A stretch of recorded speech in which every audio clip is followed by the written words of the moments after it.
ভাবি, হ্যাঁ ভাইয়া এরম কি খিলা দিন দিন এরম একবার সিকনার সেক্সি হয়ে যাইতেছেন। কি যে কোয়ান না মাতব্বর সাহেব, সবই তো আপনার কি পেয়া।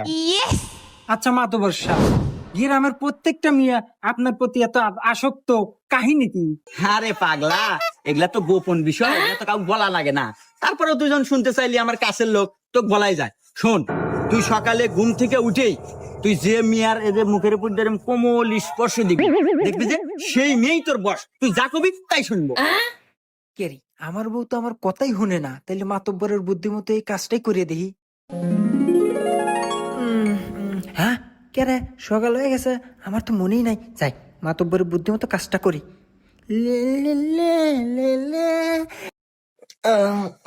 মাতব্বর সাহেব, আজকে এত সকালে আইছেন?